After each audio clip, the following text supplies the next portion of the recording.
Hey, it's Kyle here, and I am super excited to talk about episode 5 of the Book of Boba Fett.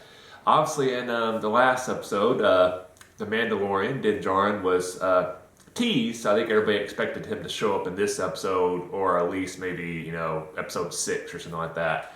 Um, but I was not expecting episode 5 to basically be a Mandalorian episode. Solely focused on him, no appearances of Boba Fett, basically kind of again just almost like a random episode of The Mandalorian mixed in, but obviously it is connected with the Book of Boba Fett. Love this episode. Super excited.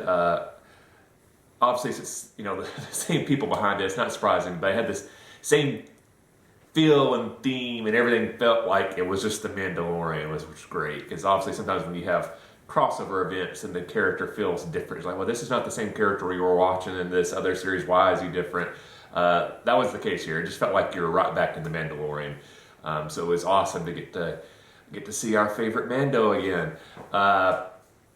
So some of the things I really enjoyed about the opening fight scene was amazing. It kind of reminded me a little bit of. I felt like I was in a John Wick fight scene where because it just felt like it's almost like, oh, these are obviously.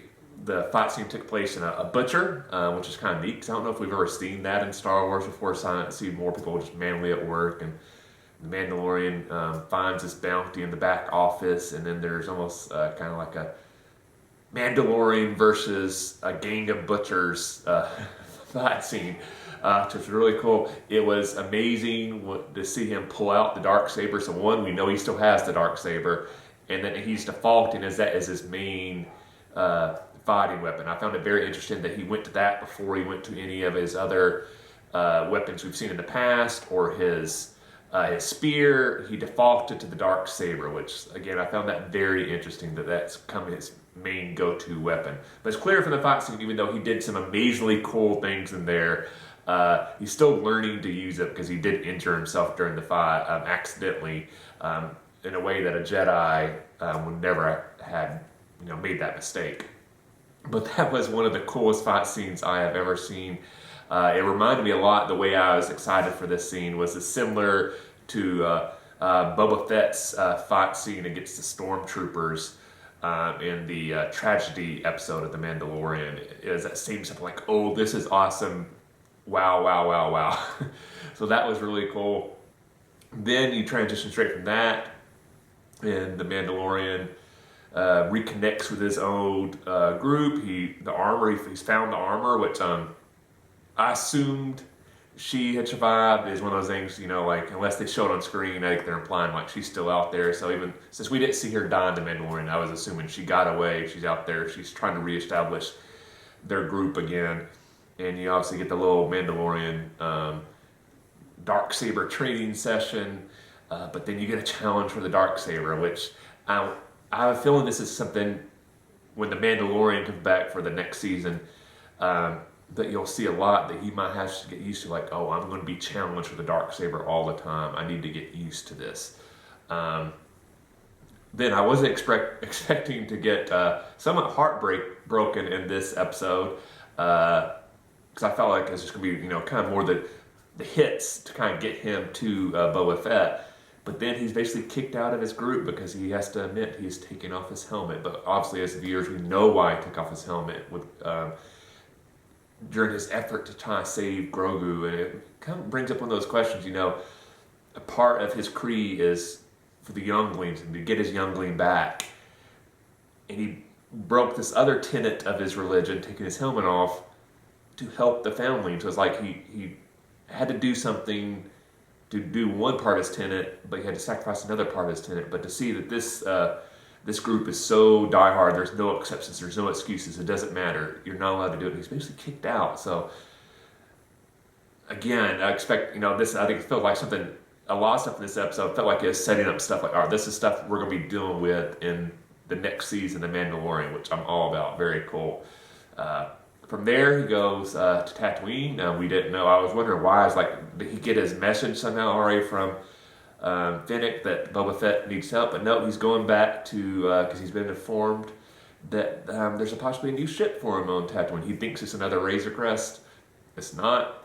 So we get to see the shipbuilding exercise and the fighter ship he gets, which is the old fighter from Naboo. I do have a few questions about that ship that I'm sure they'll clarify as you see it more. One, it's really cool. I like it a lot. But a couple things I was wondering about was how it impacts him. Is obviously in the Razor Crest, a lot of times he was doing these long trips and stuff, and with other people, so they would go in kind of like the other parts of the ship and hang out and stuff, where this is pretty much just the cockpit. So does that mean he can no longer take people with him, or what does he do with a bounty?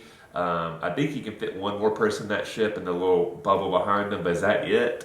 So I wonder then if maybe you'll see him pair a lot with other people who have a bigger ship that maybe he can dock his fighter with. I'm not sure. It'll be interesting to see how that dynamic does. And obviously, it's kind of interesting, like, is he going to still, how much bounty hunting is he going to be doing in the future? Obviously, when we see him in this episode, he is a bounty hunter, but I'm kind of curious, maybe that bounty hunting stuff kind of starts to fade to the wayside and he gets more ramped up into Mandalorian politics and intrigue and fighting for control of Mandalore, maybe. I don't know.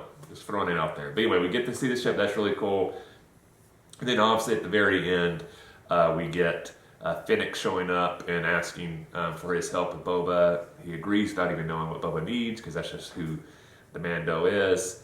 But then we leave with a little teasing line. Before I help Boba, I need to go see Grogu, which is really cool. So I'm wondering, I was kind of curious now, does that mean the next episode is going to be another Mandalorian standalone episode, or are we going to get a little bit of Mandalorian and Boba? Maybe Fennec's going to convince him, like, hey, I know you need to go see Grogu, but Boba, like, needs you now. Can you go help Boba now? And then we'll help you with your thing with Grogu again. Not sure. Very interesting to see where it goes, but really cool. Enjoyed. Sometimes when you have a series and there's like a random standalone episode within it that kind of deviates and focuses on their character, sometimes it feels out of place. In this case, it did it, because I think you're dealing with so much a shared universe, and everybody knows these storylines are interconnected, that having a random Mandalorian episode in the Book of Boba Fett did not bother me. It was good to kind of see him show up, because I think one thing, if you just had the Mandalorian show up for this episode without any of the initial stuff just to help Boba Fett, you would instantly just been like, well, what has he been up to? What's going on? You got all that stuff out of the way, and you now know what mindset he is in when he's going to be helping Boba Fett, which is appropriate because we know what mindset Boba Fett's in. So overall, really love this episode of the Book of Boba Fett / The Mandalorian, because I feel like it could count as an episode for either of these shows. But let me know in the comment section below, what did you think? Did you enjoy getting basically a Mandalorian standalone episode, or did you feel like that was not appropriate given that the series is supposed to be focusing on Boba Fett? If you enjoyed this video, please hit that like button. I really appreciate it. And if you haven't yet, please subscribe to the channel. I really appreciate all the new subscribers I get. Obviously, smaller channels, so every new subscriber means a lot to me. So again, hope you enjoyed this video. Thanks for watching. See you the next time, and may the Force be with you.